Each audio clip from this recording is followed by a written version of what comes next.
अस्सलाम वालेकुम जी। पंजाबी क्रिकेट पहुंचा तो खुश आमदीद। तो सारे पाकिस्तानियों को सब तो पहला तो मुबारक हो। एक पाकिस्तान ने अपनी वर्ल्ड कप के पहली जित हासिल कर ली है। तो नैदरलैंड पाकिस्तान ने आउट क्लास करता। तो शुरू की मुश्किलात पेश आई थोड़ी जी, जो कि साढ़े ओपनर आउट हो गए।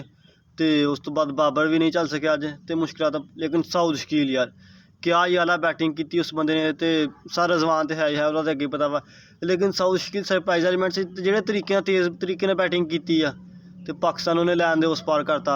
लेकिन अफसोस है कि अपनी इनिंग वड्डे च कन्वर्ट नहीं कर सके।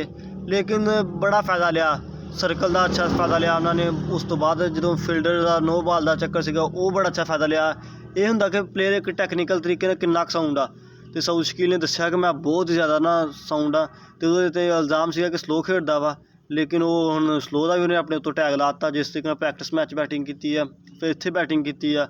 तो रिजवान ने भी ना बहुत अच्छी बैटिंग की है। फिर उस तो बाद जी लेट मिडल ऑर्डर के शदाब खान मोहम्मद नवाज ने बैटिंग की है। कमाल आया हारसोफ ने फिनिश करता, फिर वो भी बहुत अच्छा किया। लेकिन नवाज तो शदाब खान ने जी बैटिंग की इस तरह की बैटिंग लेट मिडल ऑर्डर के ही कुछ होंगे वा 35-35-30 रन ऐड कर देना।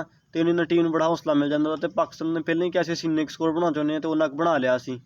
तो उस तो बाद बॉलिंग सिर्फ एक शहीन तो थोड़ा जहा ना कंसर्न बनया कि स्टार्ट से विकटा नहीं है। इस टीम के खिलाफ तो स्टार्ट से विकट लैनी चाहिए सी। बाकी हसन अली भी अच्छी लैद में नज़र आया। हारिस रऊफ पूरे खा खा के बॉलिंग की उस बंदे ने। तो स्पिनर साढ़े ठीक ठाक ही थे।